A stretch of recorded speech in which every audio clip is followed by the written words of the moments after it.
Now, it's kind of sad right now because I love doing these weather alerts. I've been doing them for 15 years, 16 years, and trying to educate hunters on when are the best times to go out in the woods. And there is a set of weather variables that you can use to predict deer movement 365. That's just a fact. And unfortunately, if you just look at temperature, like for example, someone could say, well, do they move at 40 degrees, 70 degrees, 50 degrees, 20 degrees? You're not going to find any absolutes like that where they move every single time at this. There's a certain temperature, a certain wind speed, a certain direction. Instead, it's about change. And when I look over the forecast for the next week during the late season, I think this might be our last weather alert. What do you think, Dylan? Yeah, it's over, man. But we can still do this one, right? Yeah. And I'm hunting because I look at the 31st as our last chance to hunt here with a bow. I might even go out with Jackson. It's hard to get him in a tree stand. He's only 2. But to get him in a blind, I might even break down and use a crossbow because we can actually reach out and touch something on a food plot. And we have a dusty old crossbow sitting right here. We used it for opening day of gun season 2 seasons ago, openers here in Minnesota, because I didn't want to use a shotgun and or a muzzleloader. And we were in a tighter setting, so I'd rather use that than the gun sometimes. So that's kind of what it's boiling down to. But the 31st, and then we get into Wisconsin. You can hunt late season. It ends the 31st here in Minnesota, but there's more hunting opportunity in Wisconsin. So I'm looking at this weather change coming up, and we're getting into the 40s this week. I think today it was 48. It's here on the 26th. And by the time we go through this weekend, we're in the 40s, but then all of a sudden it happens. We look at dropping from 41 to 33, and then it gets into the 20s by the end of the next week, down to a high of 22.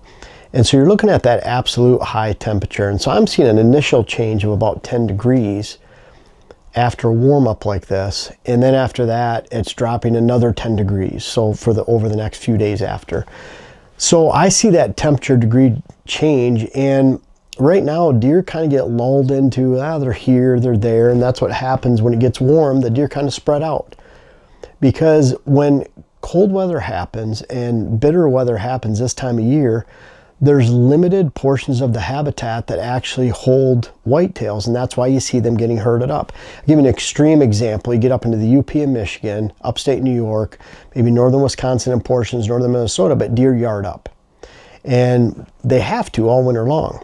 But when you see a big change in November, not quite yarding time, late October, you get a blizzard in early November, you can see deer just herd up in a deer yard where they normally wouldn't be, because there's no food, there's no browse really. They're just going in there for the green barn effect, thermal protection, snow hindrance protection, and they'll herd up, but as soon as it warms up and moderates, they're back out of there. But you'll see that extreme herd up, and then they're out. And what ends up happening when you get into December, you start getting another snow, those deer herd up, some leave, they start to linger, and then the weather's bad again, more snow comes. Into those big northern regions, the snow keeps coming, especially in lake effect snow regions. So a lot different, and that's where when it happens this time of year, those deer really congregate to a smaller percentage of the habitat, and that's where it creates a great example or a great opportunity for you. And I would give like conifer areas, upland cover mixed in, shrubs, bushes, maybe the lee side of ridges, south-facing slopes where it's maybe out of the wind, and you have the opportunity to hunt where there's a lot of browse and still standing food sources. It'd just be incredible this time of year. So I'm looking at that 10 degree temperature drop starting around here on the 31st. That might be a little bit later in your area as you extend east, but look for some kind of change. And people say, well, we're not getting a cold front.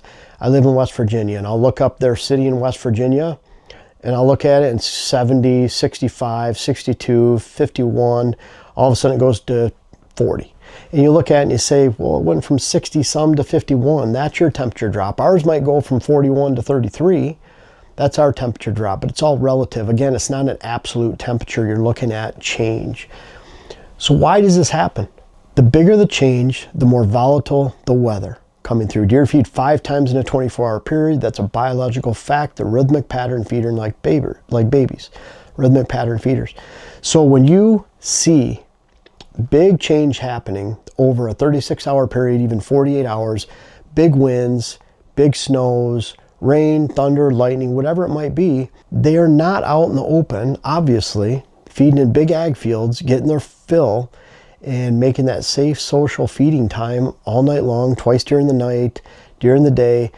They're really locked in. They're stressed out. Temperature's changing. They're burning energy, especially this time of year. And it's really between temperature loss, stress, and lack of feeding or quality feedings, they get hungry.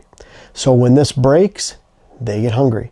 When they get congregated into one spot based on winter habitat and cover and food, and that weather breaks, what an opportunity, because a lot of times they're in one spot, and it makes common sense. I mean, it's just common sense. You just see this stuff. This isn't textbook stuff. This isn't deer movement on a 2,000-acre ranch enclosed or out in big public land. This is just deer reacting where there's quality food, where there's not quality food, same with cover. And you get this temperature change and deer move. So it's a great opportunity. Where do I hunt? I hunt those thick transition areas in between food and bedding. Sometimes if it's bitter cold in the morning, I'll slip into near a bedding area on a food source, especially clear-cut areas, hardwood regeneration, shrubs, if there's any mass crop left over like acorns. And you watch that get in an hour or 2 hours after daylight. And then you're waiting for those deer to start moving when the temperature warms up, because the cold of the day at daybreak, they're typically not moving.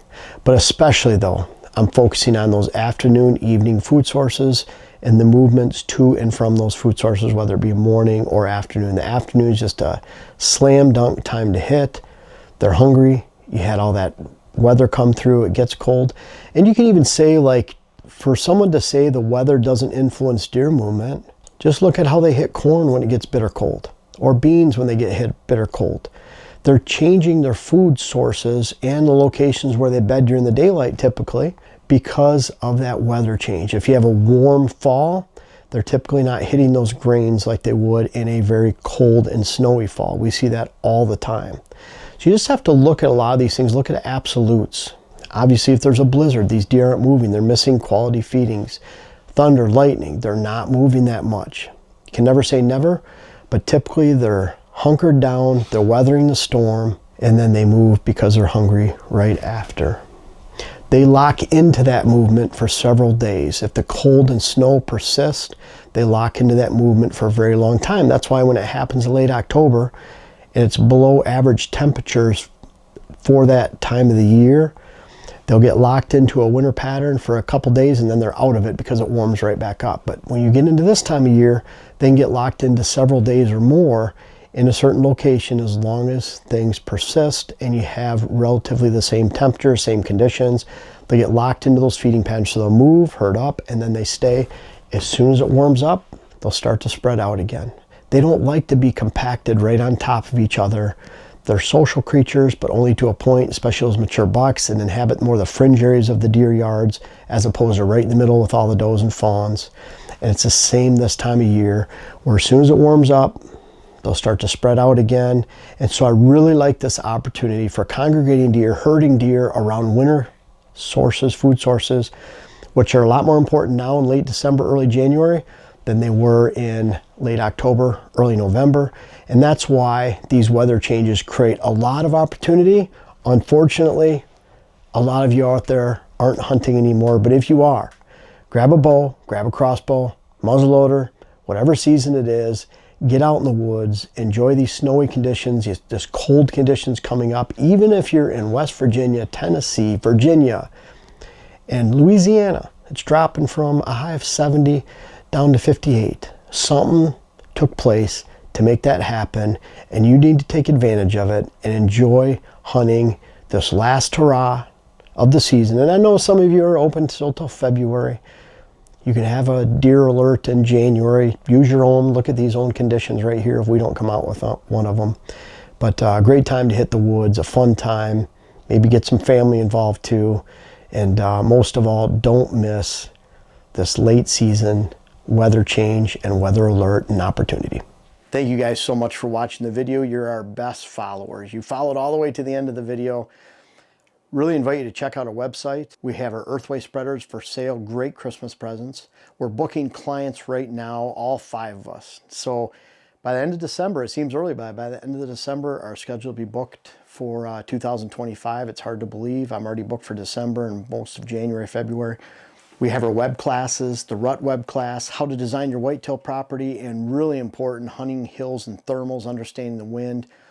Those are great products on our site, all the books. Thank you so much for watching all the videos, buying the seed that you did this year. Really appreciate you.